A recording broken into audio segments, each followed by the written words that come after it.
جی ہم سب مجبور ہیں مگر وہ مالک و مختار ہے۔ شاریہ جھکی، زبیدہ خانم کے ماتھے کو بوسہ دیا اور ان کا چہرہ اپنے دونوں ہاتھوں کے درمیان لے کر انتہائی رقت امیز لہجے میں کہنے لگی، اے موت و حیات کے مالک، اگر میری ماں کا وقت پورا ہو چکا ہے تو ان کی جگہ میرا صدقہ جان قبول کر لے، اور اگر ان کی سانسیں باقی ہیں تو میری زندگی کے ماہ و سال انہیں بخش دے۔ یہ دعا مانگنے کے بعد شاریہ نے زبیدہ خانم کے سر سے لے کر پاؤں تک 7 بار اپنے دونوں ہاتھ پھیرے۔ ہر مرتبہ وہ زبان سے چند مخصوص کلمات ادا کرتی تھی۔ ہر بلا دور دور، بہت ہی دور۔ یہ عمل کر کے شاریہ اپنی خانقاہ واپس چلی گئی اور زبیدہ خانم حیرت انگیز طور پر صحت یاب ہونے لگی۔ صلاح الدین شاریہ کی اس طرز عمل پر حیران رہ گیا تھا۔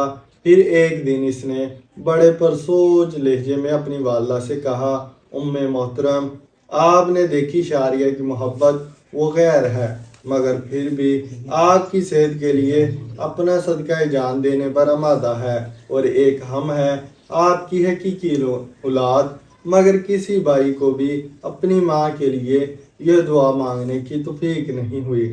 زبیدہ خانم کیا جواب دیتی؟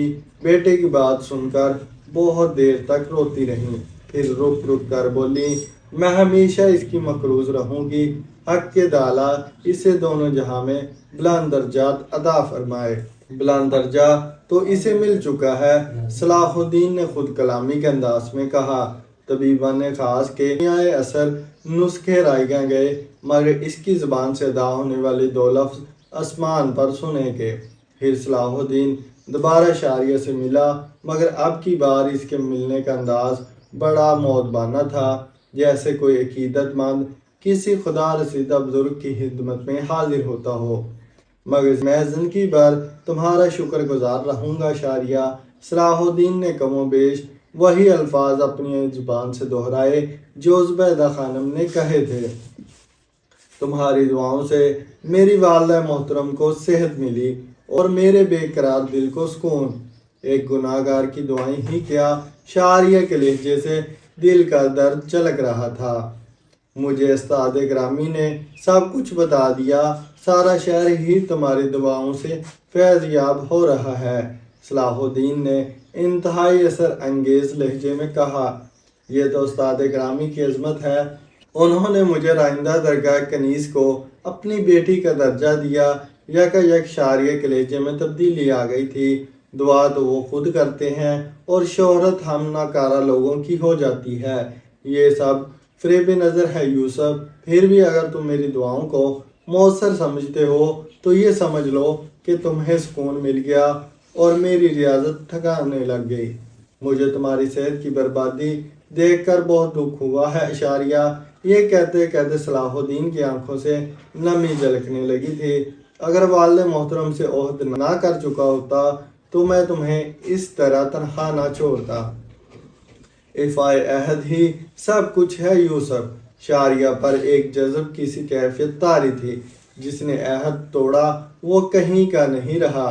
مجاہد ہو کر میری تنہائی پر روتے ہو، تمہیں تو ملت کے غم میں اشک بار ہونا چاہیے۔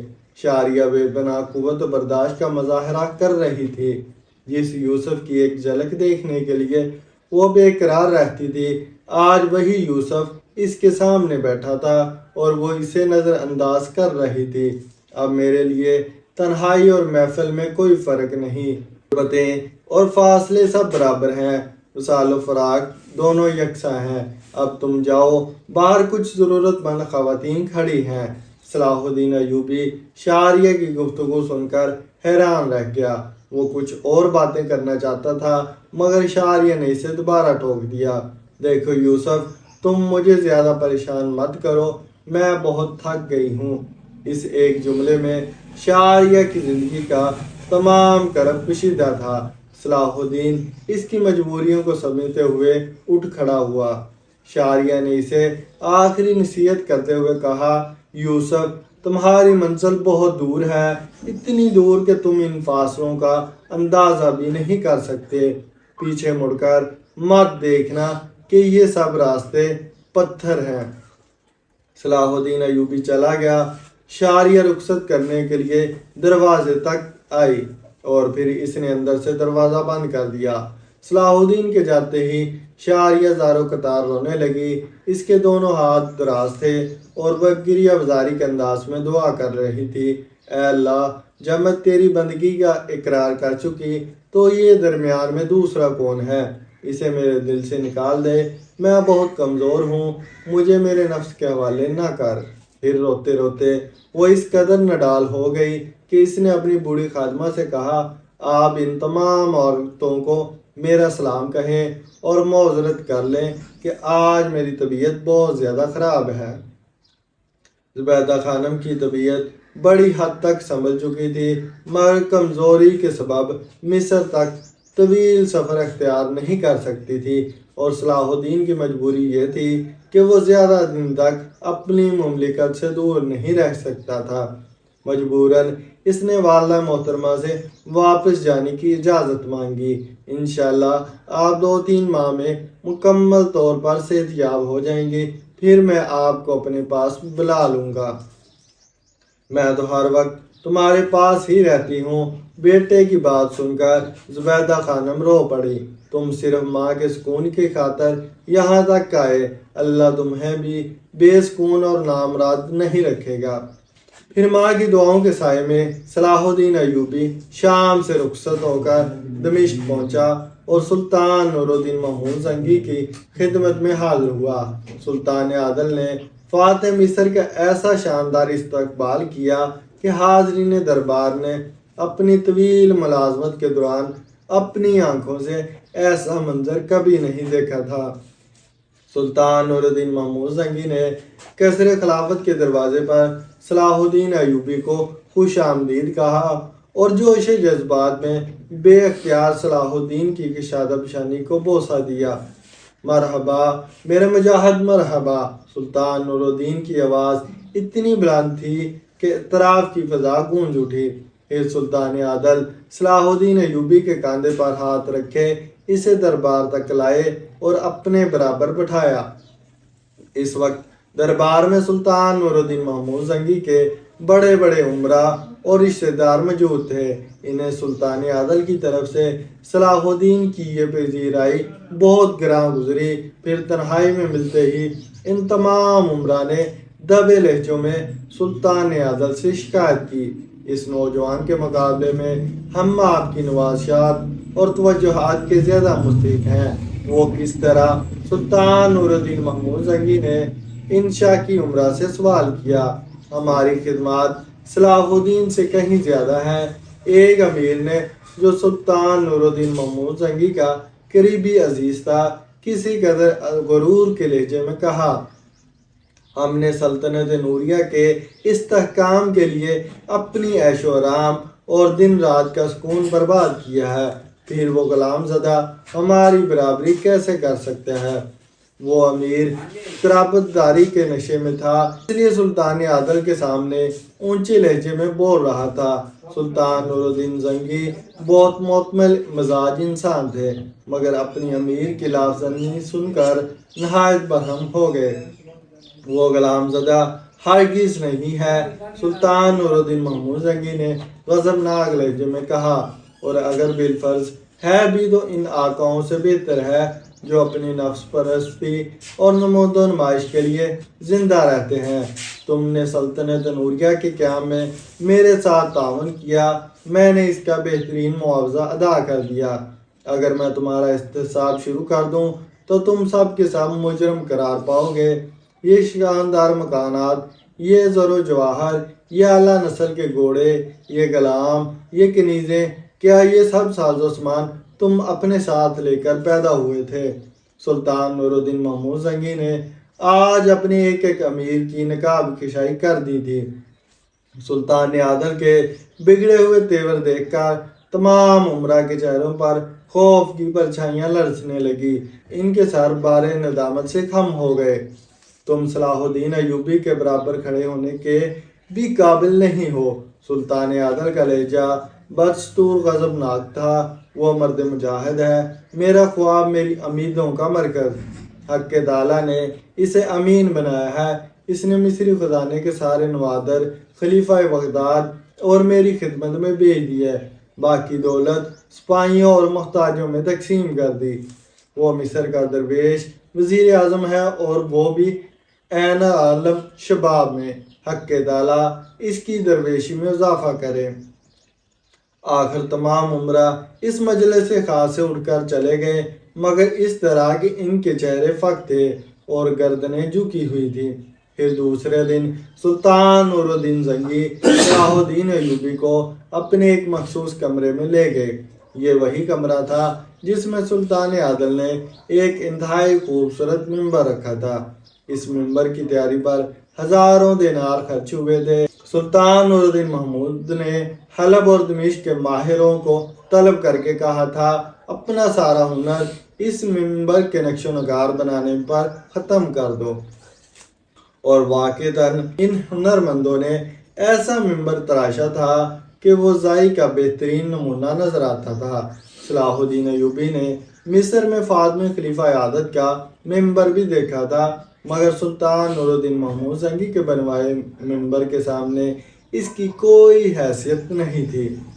صلاح الدین، تم یہ ممبر دیکھ رہے ہو؟ سلطان نور الدین محمود زنگی نے انتہائی جذباتی اور پرسوز لہجے میں کہا، حق تعالیٰ نے مجھ عاجز بندے کو اپنی در رحمت سے سب کچھ عطا کیا، بس ایک آخری خواہش باقی رہ گئی ہے کہ میری آنکھیں اس وقت بند ہوں جب بیت المقدس فتح ہو چکا ہو اور وحدہ لا شریک کے نام لیوا قطار در قطار مسجد اقصی میں داخل ہو رہے ہوں، اور پھر میں اس ممبر پر کھڑے ہو کر اہل ایمان سے خطاب کروں، چاہے اس خطبے کے دوران مجھے موت ہی کیوں نہ آ جائے۔ یہ کہتے کہتے سلطان نور الدین محمود زنگی کی آنکھوں میں آنسو آ گئے۔ اب سلطان عادل ہے، حق تعالیٰ آپ کی یہ خواہش بھی پوری کرے گا۔ یہ جذباتی منظر دیکھ کر صلاح الدین کی آنکھیں بھی اشک بار ہو گئی تھی۔ اللہ نے آپ کو ہم مسلمانوں کے لیے صاحبان بنایا ہے، مجھے یقین ہے کہ آپ دائر سلامت رہیں گے اور بیت المقدس کی فتح آپ ہی کی زیر قیادت ہوگی۔ یہ کوئی نہیں جانتا کہ کل کیا ہوگا۔ خلاف توقع آج سلطان نور الدین زنگی کا لہجہ بہت اداس تھا۔ اگر وہ منظر دیکھنے سے پہلے میری آنکھیں بجھ جائیں اور میں زیر خاک ہو کر سو جاؤں تو تم اپنی آنکھیں کھلی رکھنا اور اس وقت تک جاگتے رہنا جب تک تسلیت کا آخری بندہ بھی اس ارض مقدس کی حدود سے باہر نہ نکل جائے۔ تسلیت کے بندوں سے سلطان عادل کی مراد عیسائی تھے جو آج بھی 3 خداؤں کو مانتے تھے۔ بس یہی میری آخری نصیحت ہے اور یہی وصیت، جہاد جہاد اور صرف جہاد، انصاف انصاف اور صرف انسان۔ پھر اہل دمشق نے اپنی آنکھوں سے یہ عجیب منظر دیکھا کہ سلطان نور الدین زنگی اپنے تمام عمرہ کے ساتھ صلاح الدین ایوبی کو رخصت کرنے کے لیے دمشق کی سرحد تک آئے۔ پھر گھوڑے سے اتر کر صلاح الدین ایوبی سے بڑے والہانہ انداز میں گلے ملے، پھر اس کی پیشانی کو بوسہ دیتے ہوئے نہایت جذباتی لہجے میں بولے، تم اہل ایمان کا سرمایہ ہو، اللہ تمہاری حفاظت کرے۔ پھر سلطان عادل اس وقت تک کھڑے رہے جب تک صلاح الدین ایوبی اور اس کا فوجی دستہ نظروں سے اوجھل نہیں ہو گیا۔ صلاح الدین ایوبی کو دمشق سے رخصت ہو کر مصر پہنچے ہوئے بامشکل 1 ہفتہ گزرا ہوگا کہ اس کے جاسوسوں نے ایک خوفناک اطلاع دیتے ہوئے کہا، کیا یروشلم مصر پر قبضہ کرنے کی خواہش سے فی الحال دستبردار ہو چکا ہے، مگر اہل ایمان کے خلاف اس کی سازشیں ابھی تک جاری ہیں۔ آج کل ایلا کے قلعے میں مسلسل صلیبیوں کا اجتماع ہو رہا ہے تاکہ وہ اس قلعے کو مرکز بنا کر حجاز مقدس پر قبضہ کر لیں۔ حجاز مقدس کا ذکر سن کر صلاح الدین ایوبی کے چہرے پر شدید اذیت و کرب کا رنگ ابھر آیا۔ جاسوسوں نے اس خوفناک منصوبے کی مزید تفصیلات بتاتے ہوئے کہا، ان صلیبیوں کو در پردہ شاہ یروشلم اموری اور سسلی کے حکماں کی بھرپور تائید حمایت حاصل ہے۔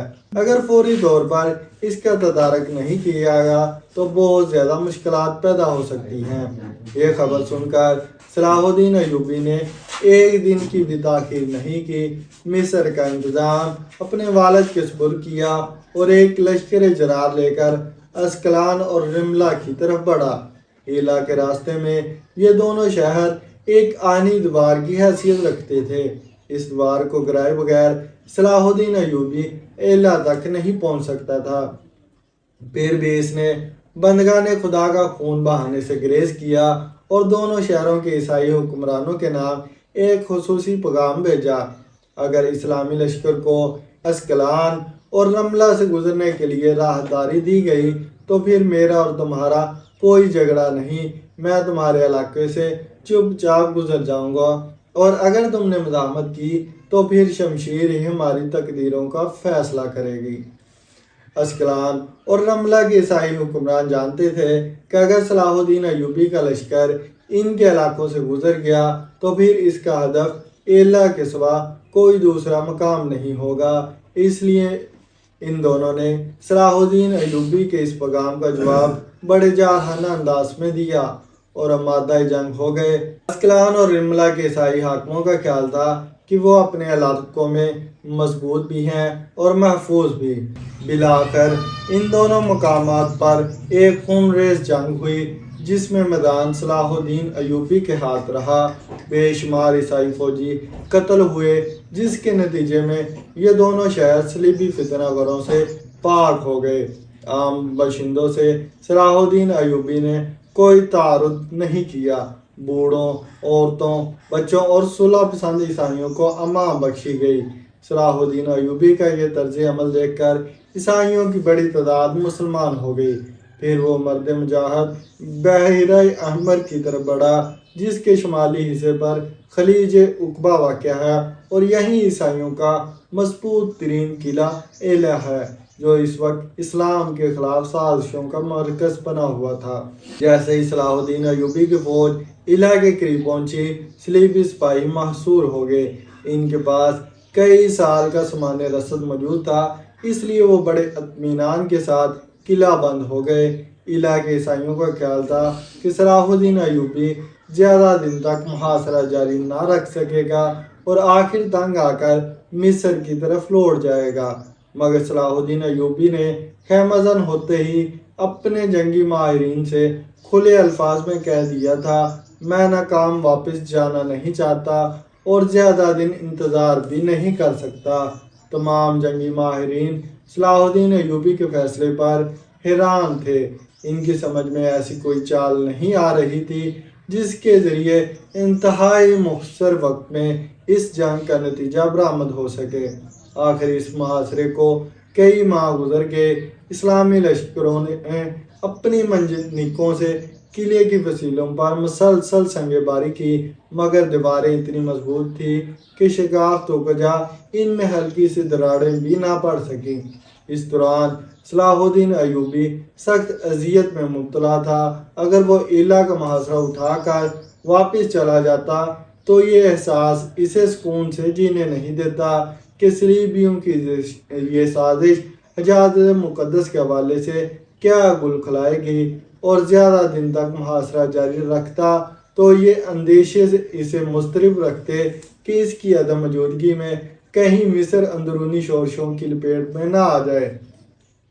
اسی پریشانی کے عالم میں وہ ہر نماز کے بعد طویل دعا کرتا: اے مالک بحر و بر، تو اپنی طاقت کے ہر زاویہ اظہار پر قادر ہے، جسے چاہے برقرار رکھے اور جسے چاہے مٹا دے۔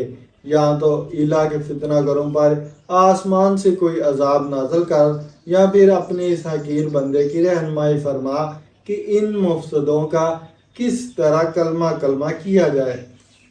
بالآخر ایک رات صلاح الدین ایوبی سویا تو اس نے دیکھا کہ شاریہ خیمے میں داخل ہوتی ہے اور انتہائی پرسکون لہجے میں کہتی ہے: یوسف، حضرت عمر بن العاص رضی اللہ تعالی عنہ کا طریقہ اختیار کرو، حق کے تعالی تمہاری مراد پوری کر دے گا۔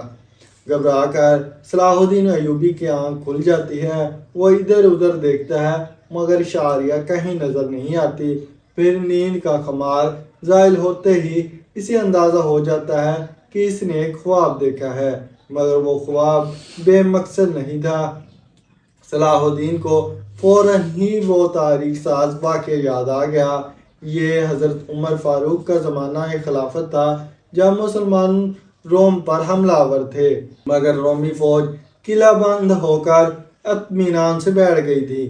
محاصرے نے اس قدر کول کھینچا کہ 6 ماہ گزر گئے اور جنگ کا کوئی نتیجہ برآمد نہیں ہوا۔ مجبوراً اسلامی سپہ سالاروں نے حضرت عمر کو پوری تفصیل لکھی اور محاصرہ جاری رکھنے کے لیے 10,000 تازہ دم فوج بھیجنے کی درخواست کی۔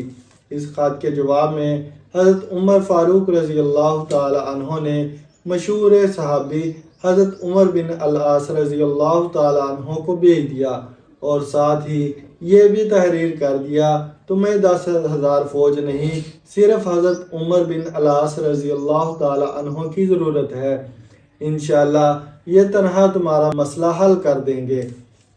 حضرت عمر بن العاص رضی اللہ تعالی عنہ نے روم پہنچتے ہی 2-4 دن تک شہر کے گرد و نواح اور قلعے کی ظاہری حالت کا جائزہ لیا۔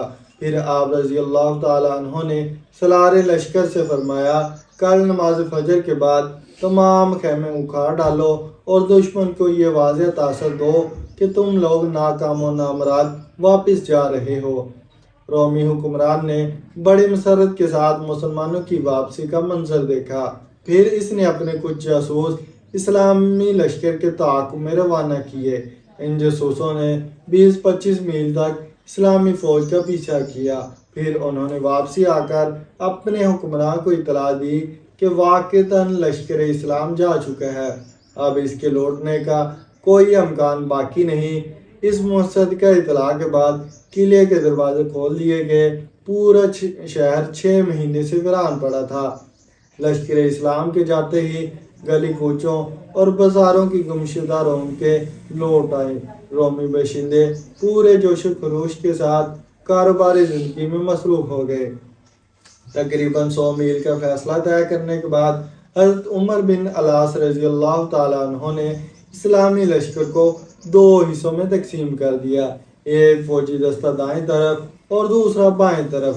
دونوں فوجی دستوں کو ہدایت تھی کہ وہ طویل چکر کاٹ کر قلعے کے عقب میں پہنچ جائیں، پھر دونوں رستے دائیں اور بائیں طرف سے تیزی کے ساتھ نمودار ہوں۔ پھر جب لشکر اسلام حضرت عمر بن العاص رضی اللہ تعالیٰ عنہ کی ہدایت کے مطابق واپس لوٹے تو رومی باشندے روزمرہ کے عیش و عشرت میں مبتلا تھے اور ان کی فوج بے خبری کی حالت میں گہری نیند سو رہی تھی۔ نتیجتاً لشکر اسلام ان پر عذاب ناگہانی کی طرح نازل ہوا۔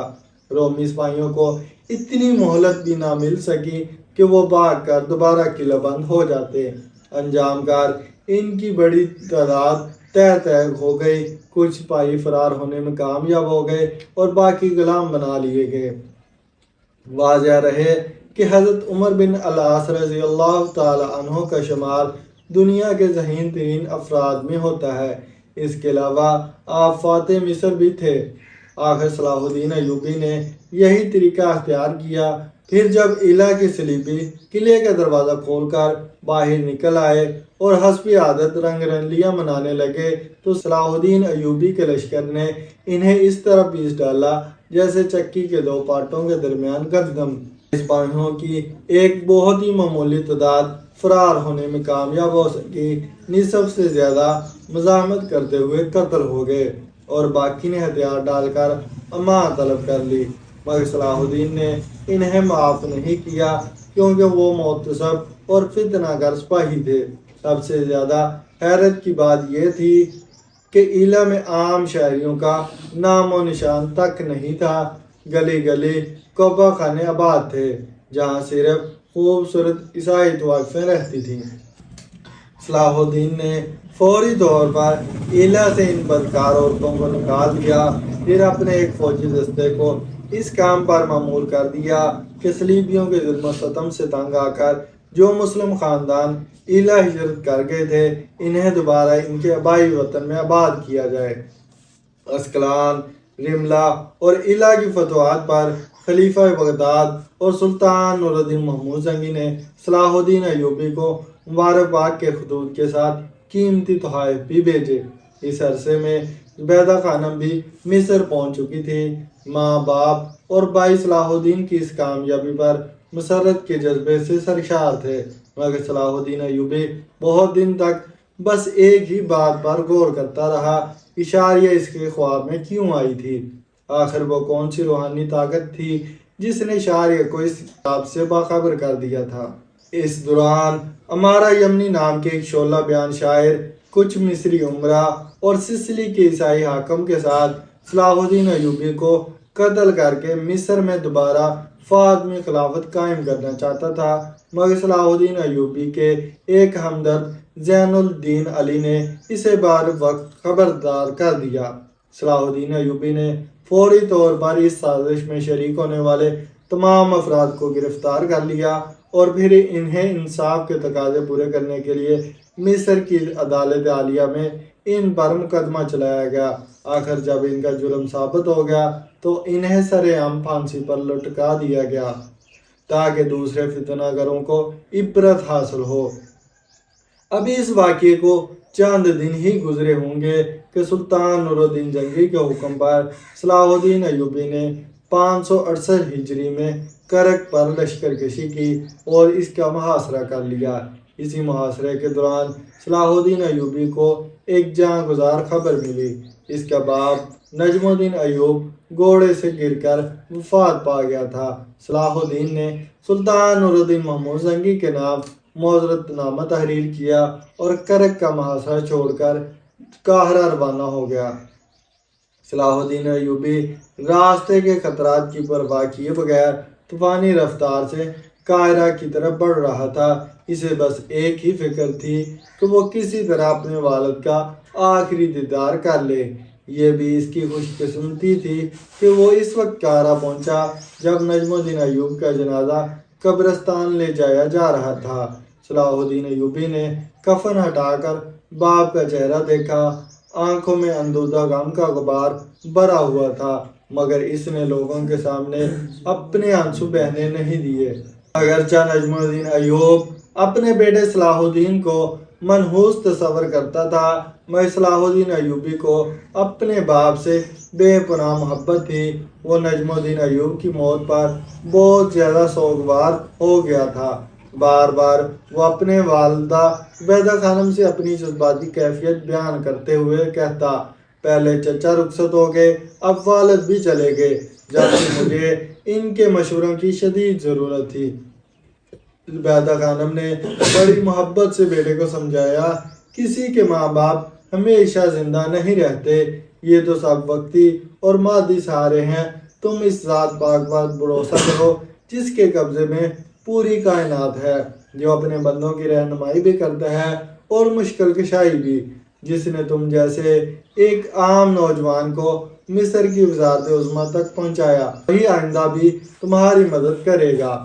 وہ اللہ کی باتوں سے صلاح الدین ایوبی میں نیا حوصلہ پیدا ہوا۔ زبیدہ خانم نے اپنے بیٹے سے ایک عجیب سوال کیا، صلاح الدین مجھے بتاؤ، تم یہ جنگیں کس کے لیے لڑ رہے ہو؟ اپنے حوصلے اقتدار کی تکمیل کے لیے یا تمہارا کوئی اور مقصد ہے؟ صلاح الدین نے حیرت سے والدہ محترمہ کی طرف دیکھا اور نہایت پرسوچ لہجے میں کہا، میدان جنگ کی طرف اٹھنے والا میرا ایک ایک قدم اسلام کی سربلندی کے لیے ہے۔ اگر تم اپنے قول میں سچے ہو تو پھر پستی کی طرف کیوں دیکھتے ہو؟ زبیدہ خانم نے باوقار لہجے میں کہا، اگر تمہاری ساری جدوجہد اسلام کی سربلندی کے لیے ہے تو وہ قادر مطلق تمہیں کبھی سرنگون نہیں ہونے دے گا۔ اگر کبھی تم کمزور پڑ جاؤ تو وہ تمہیں غالب کر دے گا، اور اگر تم تنہا رہ جاؤ تو وہ تمہاری مدد کے لیے غیبی لشکر بھیج دے گا۔ بس اس کے قہر سے پناہ مانگتے رہو اور اس کا رحم طلب کرتے رہو۔ انسان کی نجات کا یہی ایک راستہ ہے۔ صلاح الدین ایوبی نے والدہ کی باتیں سنی اور پھر ان کی آغوش میں سر رکھ کر کسی معصوم بچے کی طرح رونے لگا۔ نجم الدین ایوب کی موت خود صلاح الدین ہی کے لیے نہیں، سلطان نور الدین محمود زنگی کے لیے بھی ایک بڑا المناک حادثہ تھا۔ نجم الدین ایوب ایک بہادر اور تجربہ کار سپہ سالار تھا۔